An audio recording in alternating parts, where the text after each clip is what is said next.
Isa ang bangus sa mga paborito kong isda and I'm glad na maraming klase ng luto ang pwedeng magawa dito.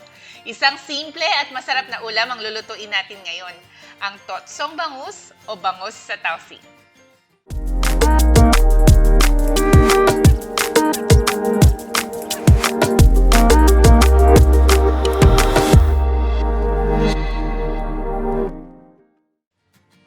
Kakailanganin natin ng 2 tablespoons of salted black beans. Medyo marami yung isang maliit na kana na bibili natin sa grocery, kaya pwede nating isalin yung natira sa lalagyan at ilagay sa fridge for future use.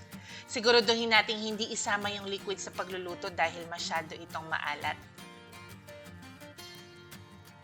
Ihanda natin ng malinis, hiniwa at inasinan na bangus. Lalagyan natin ng konting harina nang medyo mabawasan ng tilamsik mamaya pag pinrito natin.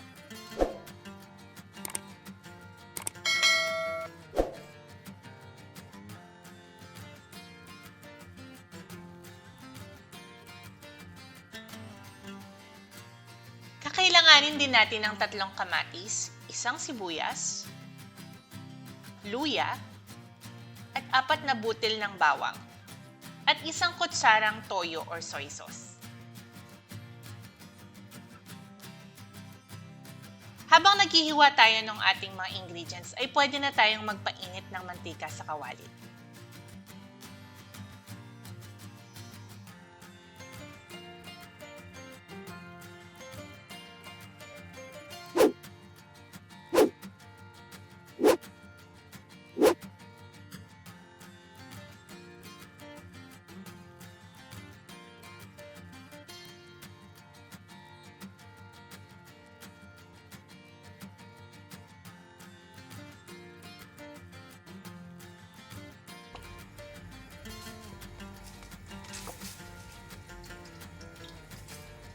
Importanteng mainit yung mantika natin pag nagpiprito ng bangus, lalo na kung hindi tayo gagamit ng non-stick pan, para siguraduhin hindi dumikit yung isda sa kawali.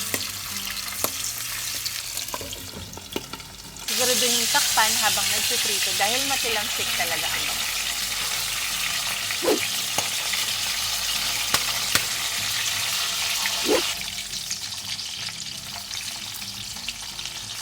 Pagluto na ang bangus, pwede na natin itong itabi, ilagay sa paper towel or baking paper para mabawasan ang mantika.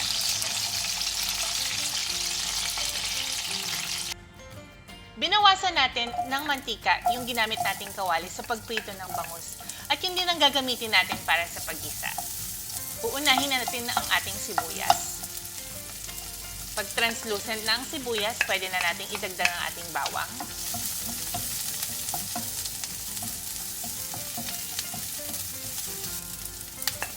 Isunod ang ating luya.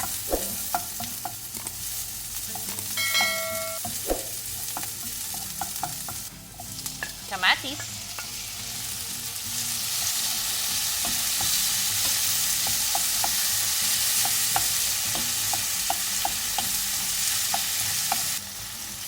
Para mapalambot natin ang kamatis at magkaroon tayo ng konting sabaw din sa ating totsong bangus, ilagyan natin ng 1 cup of water.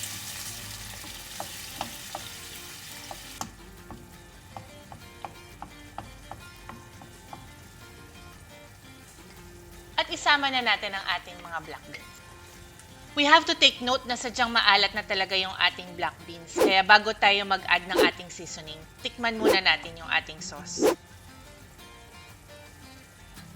For me, malasa na to at this time, kaya 1 kutsarang toyo na lang ang itidagdag ko. And also pepper.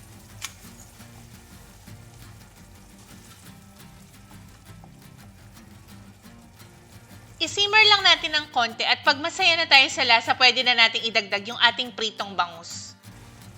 Tabunan lang natin ang bawat bangus ng sabaw o sarsa. And this is ready to be served right after.